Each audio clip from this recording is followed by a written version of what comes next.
Hey everybody, it's Dr. Jekyll and Mr. Hyde here.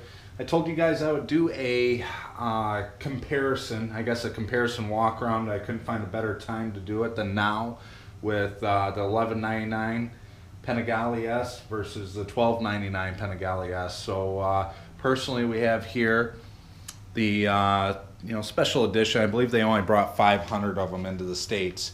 Is the $11.99 2012 tricolore S.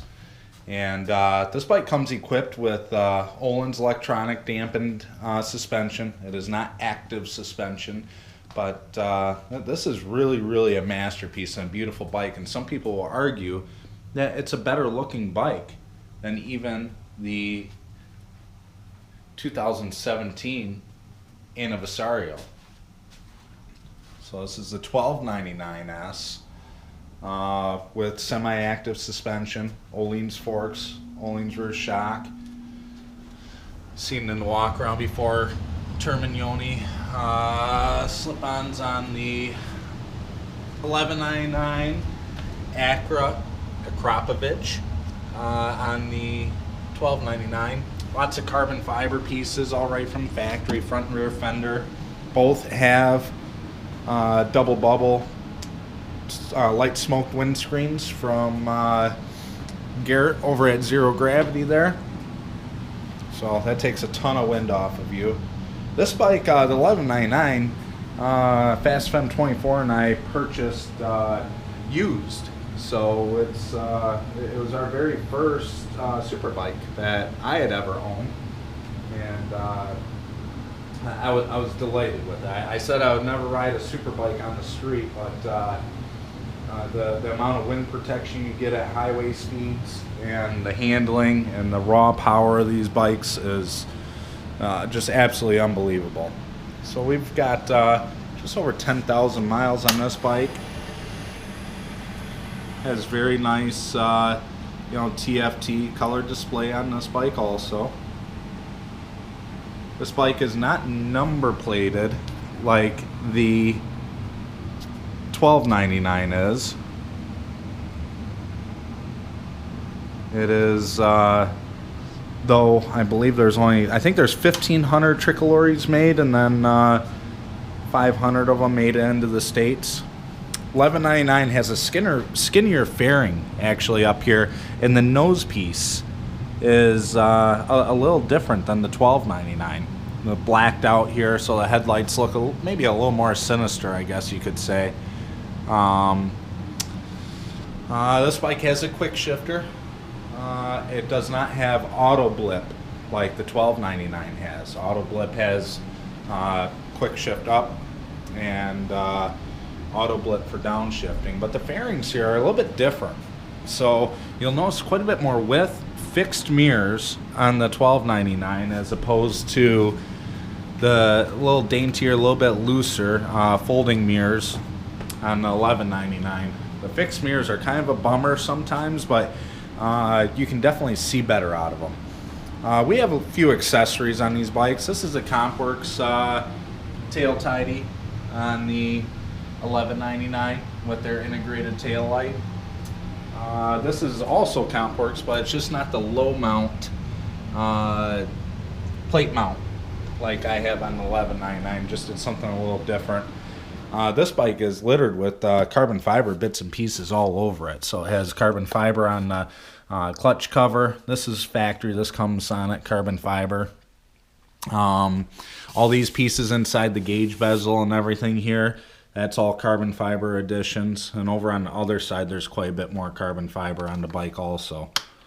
So it's definitely a very different bike. I try explaining to you guys that these bikes are not similar by any means after you ride them. So both have Marchesini forged aluminum wheels, just the Anniversario ends up having the gold ones. Neither bike has a full system. They're both slip-ons with just the Acra Ducati upmap. So this is going to be something that's going to be a little different. We've owned this bike since it's been brand new, as you would see on some of 650 Ebe's videos. And I am going to do some modifications to this bike. So It's eventually going to get a full Superbike system. I don't know whether it's going to end up like the new Superleggera, where it comes up out the tail. They do make more power when they do that, and they don't stuff the mufflers underneath the bike. And then I might very well do 520 chain conversion, some ceramic wheel bearings, and my friends over at Bren Tune have sold me a handheld for this bike. They claim some pretty big horsepower numbers, so we're going to see here very soon what the bike does net stock with just the Acura map and the slip-ons, which is stock for an Anniversario. Okay, it might not be stock for a 1299S, but we'll see what kind of power it makes stock. Read air-fuel ratio. Keep tentative attention on all those details. And I will upload and clear adaptive with the new Bren Tune and see whether it nets more power to the rear tire and whether it's what they actually claim, which I'm very anxious to see what they're going to do here, because we're going to have a good relationship with Bren over at Bren Tune. He's doing my S1000. He's going to be doing Jess's R9T and might very well do our Multistrada also, if all goes well with these first few ones. So this bike, the only modifications, like I was saying, I'm going to do full exhaust, 520 chain conversion, probably ceramic wheel bearings up front, and I'll do the Sprint air filter in it. And the Sprint filter is just astronomical expensive. They're over $300 for an air filter for these damn bikes. So I'll do it, but it's going to be closer to springtime. But this will sum up a little bit of some of the differences in between these bikes. So riding position's a little different. This bike has a comfort seat, which kind of gives you a little bit more of a rake. There's more cushion, so your ass is up higher in it. This bike, I'm very happy with just the factory seat. You know, I might even do the Ducati race seat just for shits and giggles and give it a try. But the riding position, the bars are out a little wider on the 1299. I know there's just a few degrees difference in total rake on them, which is very hard to tell, but power-wise. So let's say not even smackdown brute horsepower-wise. The 1299 is much easier bike to ride.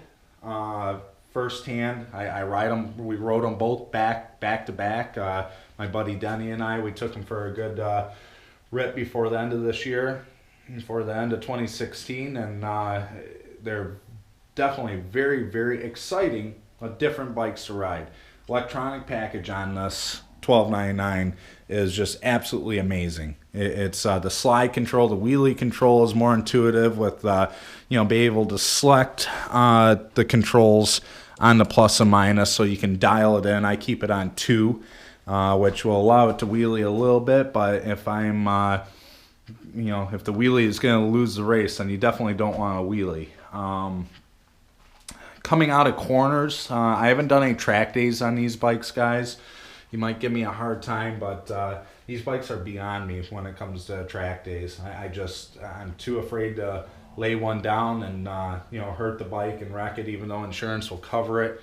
I have the Triumph 675 to learn on, and maybe when I get more fluent with that bike and learning the track better, then I will spend more time possibly stepping up to the Ducati and doing a leader bike, or maybe I'll even do a 959. I've threatened doing that also, but that's still a lot of bike. I really need to get a lot of hours on the 675 with some good instruction before I go tearing ass out here on one of these bikes, and that's why I got rid of my 2014 S1000 RR for the track. It just was not going to meet my expectations for my riding level. So I'm not afraid to say that that bike was too much for me. And out on the street, it's different. A leader bike's much more at home on the street, especially when you're amongst a bunch of other leader bikes that you're doing some straight line, light riding and some roll racing. But now the 1199, when it comes to rideability and everything, I thought was great. It has actually less vibes through the handlebars than my S1000 does. So I felt it was a very smooth bike. The heat is the same on both of them. We have more Heat baffling here, more of a heat shield on the 1299.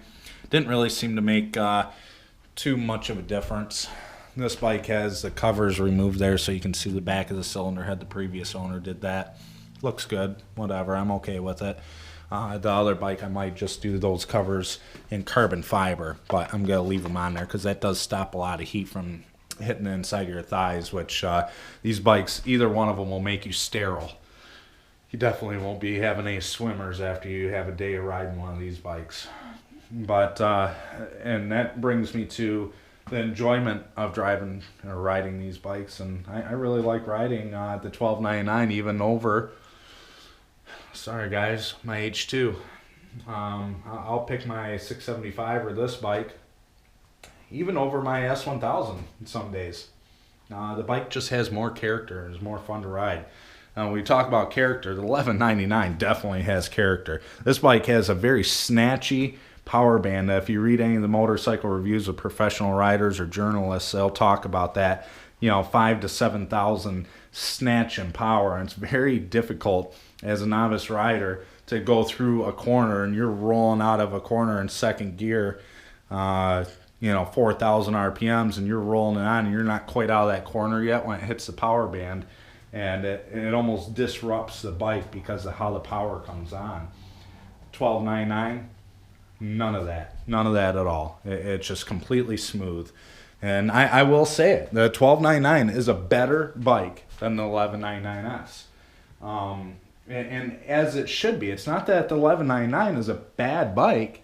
It's just it does not have the sophistication and has not progressed like the 1299. Now, if you go and get off a 1098 and jump on this bike, yeah, the 1199 is light years ahead of that. But that's what the super bike game is about. It's about technology and actually, gaining and being far superior to keep up with the Joneses and keep up with Yamaha and Honda and Aprilia and all these other very, very significant motorcycle brands that you have to keep up. And that's what Ducati's doing. And I think they're paving also. These bikes have become so much more refined. I couldn't imagine jumping on a ZX-10 or, trading this bike with a bike of that nature. But, we'll see how it goes. We'll stay tuned for some dyno numbers. Stay tuned for some dyno action with this bike, and some more spring and summer fun, because I'm going to be putting some miles on it. And as you guys know, Dr. Jekyll and Mr. Hyde does not ride these bikes easily, so I do enjoy myself and get a good rip whenever I can, and challenge a couple of unsuspecting Ducati haters on a good roll race. So let's see what happens, guys. Talk to you soon. Thank you for watching.